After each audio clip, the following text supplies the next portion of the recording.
শ্ৰী শ্ৰী মাধৱদেৱে স্থাপিত কৰা ঢেকীয়াখোৱা বৰনামঘৰলৈ বুলি আমাৰ আজি যাত্ৰা আৰম্ভ হ'ল আৰু আহি আমি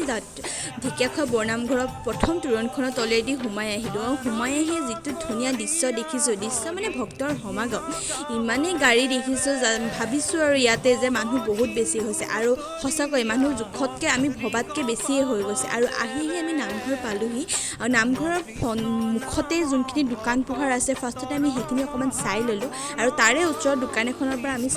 চাকি লৈ লৈছোঁ আমি ইয়াত চাকি জ্বলাব প্ৰথম চাকিগছ জ্বলাই লওঁ তাৰপিছত আমি আপোনালোকক বাকীখিনি দেখাই আছোঁ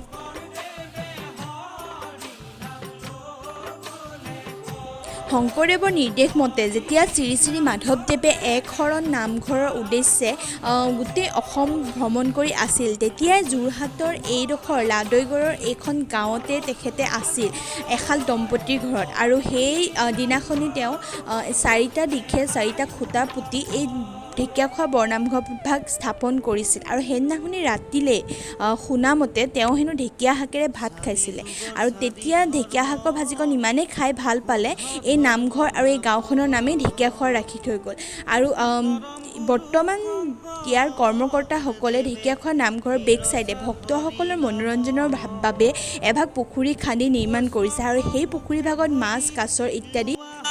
পুখুৰীটোত আছে আৰু ঢেকীয়াখোৱা নামঘৰৰ ফ্ৰণ্টত এহাল জুৰীয়াৰ হাতী আছে আপোনালোকে নিশ্চয় দেখিছে সোমায়ে সেইহাল হাতী আছে ইমান ধুনীয়া লাগে নহয়নে ইয়াতে আৰু বহুত কিবা কিবি আছে আপোনালোকক আমি দেখাব পাৰিলোঁ হয় যদিহে দিনত আহিলোহেঁতেন কিন্তু আমি এতিয়া ৰাতি আহিছোঁ যিহেতুকে ইমান বেছি একো দেখাব নোৱাৰি আপোনালোকে ঢেকীয়াখোৱা আহিছে সকলোৱে জানেই চ' বিশেষ একো মই জনাব নোৱাৰি আমি ইয়াৰ পৰা দোকান এখনত সোমাই এযোৰ ফুলি লৈ ইয়াৰ পৰা ওলাই দিলোঁ ওলাই আমি মইনাপুৰীয়া নামঘৰ এপাক সোমাই যাওঁ বুলি সোমালোঁ কিয়নো আহিছোঁ যেতিয়া পিছ পেলাই থৈ যাব নেপায় হেনো সেইকাৰণে এপাক ইয়াতো এগছি বন্তি জ্বলাই আমি ইয়াৰ পৰা অতি সোনকালে ওলাই যাম আপোনালোকক বিশেষ একো দেখাব নোৱাৰিম যিমানখিনি পাৰোঁ দেখাইছোঁ আপোনালোকে চাই যাব